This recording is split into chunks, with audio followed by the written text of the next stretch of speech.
I'm AceofSpadesFTW and welcome to another playthrough. This time round I decided I'm going to do one of the only few Wii mature titles which doesn't involve you going around killing zombies. What am I talking about? I'm talking about, of course, No More Heroes for the Wii. I've got to say, I love this game. I really do. I mean, it's been out for I think like a year now. I think it was released in early 2008, but the impact it left on me is still huge today. And I'd love to have another go at it, which I'm going to do in this playthrough. And of course, I hope you enjoy watching it. Now, usually at the beginning of a playthrough, I'm supposed to explain what the hell's going on, what the story's about. But I think the game does a great job itself telling you in the little introduction video. So for the next few minutes, I'm just going to shut up and let you watch this kick-ass intro. Enjoy. I know a lot of gamers out there don't have much patience. At least that's what Bishop, the dude at the video store, said. So I'm at the register, then I realized I got no money. I was seriously broke. Why? Because I met this smoking hot chick last night at the deathmatch bar. Man, she smelled good. So being the gentleman I am, I bought her a drink. Anywho, I decided to get a job. The gig? Assassinate the Drifter. So I went where I was supposed to and waited for the guy to show up. And there he was, this cat. Well-dressed, cool, couldn't tell if he was the shit or just plain old shit. Yeah, so he's styling, fast, aggressive, and packing heat. Bada bing. Or at least it was supposed to be. Till she showed up. Her name? Sylvia Crystal, an agent with this whatchamacallit association. Congratulations. You are certified as the 11th best hitman. How about getting rid of the 10 killers above you and aim for the top? I want to be #1. How's that? Short and simple enough for you? It's gonna be a long, hard road. But who knows? Could kick ass. Could be dangerous. Could totally suck. What do you say, bro? Join me. Let's see how far we can take this. And for you there holding the Wii remote right now, just press the A button. Let the bloodshed begin.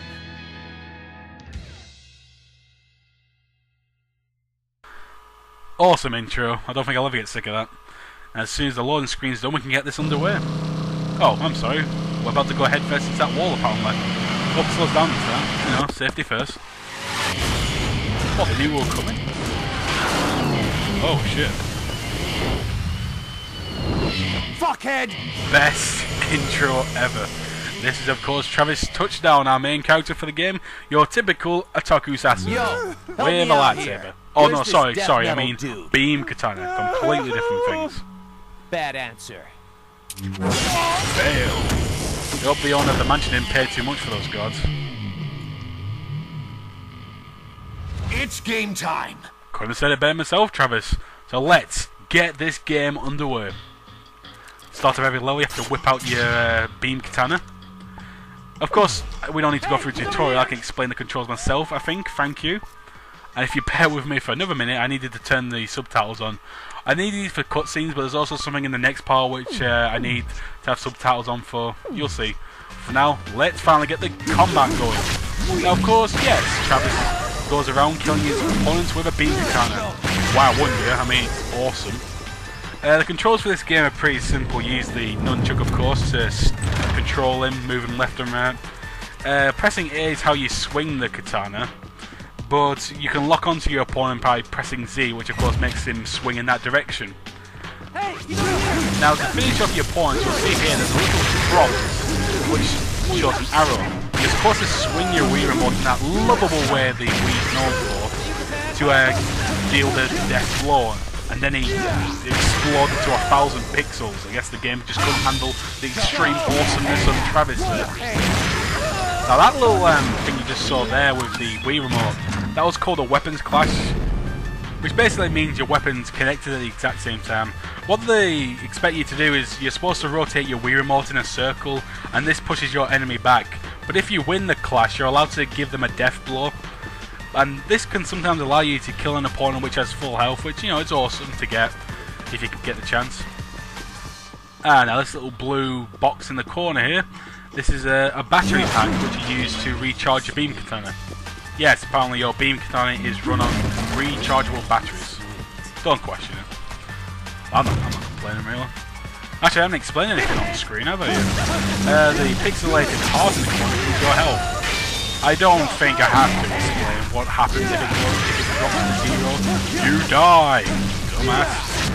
The bar in the right corner is your battery power for your beam katana. Basically, you need power in it to do your charge up move and just kill people. If it starts to run low, you need to find either those battery packs. But if you can't find them, there is another way you can recharge it, but I'm going to wait a bit until I show that. You'll see later why. Also, just above the bar, you'll notice there's a high and low stance. This means that your fighting style. High stance is usually quicker, and you take off more hits, but you do less damage. But a low stance, you attack slow, but you take off more damage. But what this is mostly used for is when your opponent's blocking. They can block high or low. So if they block high, you can go into low stance. Hit them. If they're blocking low, you can go into high stance and kill them. It's that simple. Although, you'd think using a lightsaber, you could just take one swing and they'd fall to the floor in death, but also something I'd just like to point out when you kill someone. You notice that every time you kill someone, there's a little bar that rotates like a casino machine. What happens is if you get a specific lineup of different icons, you get a special ability for a short amount of time. Like what happened with those cherries just previously, which slowed time down for a bit. There's some better and more interesting ones later, but I'll show them when the time comes. Yes, and all those coins just drawn towards me are LB dollars. Apparently the Santa Destroy state in America was independent of the main country, I guess. Now, as you can see here, if you line up your attacks specifically enough, you can kill like multiple opponents at once, which is awesome to get. I just love it. Yeah, I knew it. Die, motherfucker. Now, this is the other way I was talking about recharging your katana. What happens is when you need to recharge, you can hold one, and you have to shake your Wii remote from side to side, which prompts the rather comical stance from Travis when he's recharging it. But I'm sure it's not alluding to anything at all.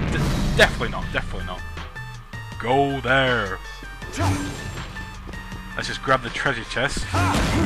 Strange place to leave it, in my opinion, down the corridor. Now you might just seen that quickly. There's also something I just need to mention. Pressing the C on your nunchuck sets the camera behind you. Fuck, I didn't think I'd have to explain this much for a game. Well, it's my job to inform, I guess. Let's just take out my frustration on this hired goon. He's probably wishing he hadn't signed up now. It's like guys put laser and buckle rings. Where do we discover there's much in laser technology? And I love how that guy just watched me get killed. If he dies, who do you think I'm going to go after next? Use your thoughts! Yeah, I knew that. Figures, doesn't it? You get a beam katana, then everyone else on the bloody blocks on you. These are actually the most dangerous type of goon minions when they have beam katanas. They have a lot of health, defense, and just are plain annoying. Hooray! It's good to know. But it's not too difficult. It's only when they're in bunches that they get really annoying. By the way, I love these transition screens. Come on, mate. Fap a bit. I need to get the recharge up. What's more fun than shaking the Wii remote around and decapitating a whole mansion of people? I think the closest thing I've seen to this type of game on the Wii is Mad World. Although Mad World's a lot more now you see that? The bar has just come up with Blueberry Cheese Brownie. Lovely name, innit? One of the many dark side modes I was talking about for the roulette machine. Basically, you're invincible in this mode, and all you need to do is aim with that little cursor there and press A. And have a hell of a time with it. Not so tough now, are you goons? Turn to ash and die. Actually, that's one of the things I haven't mentioned yet. Of course, you probably noticed how everyone dissolves into ash when they die. Now, if anyone who already knows about this game, you'll probably know that this is being edited for the European and Japanese version. because apparently parents don't like violent games. So they made sure that the European and Japanese version was edited. It's only the American version, which has the full gore fest of the game still left in it. Now, I personally don't have a problem with the gore being removed. I mean, it doesn't take away from the gameplay, but the cutscenes really do suffer, especially for the boss battles. I'll explain that when the time comes, but you'll know what I mean. Personally, I think it's just more funny that they turn into black ash. Let's just grab another trading card. I'll explain about them later, actually. But this seems like a good part to finish. Join me in part 2 when we meet the leader of the mansion. Till next time.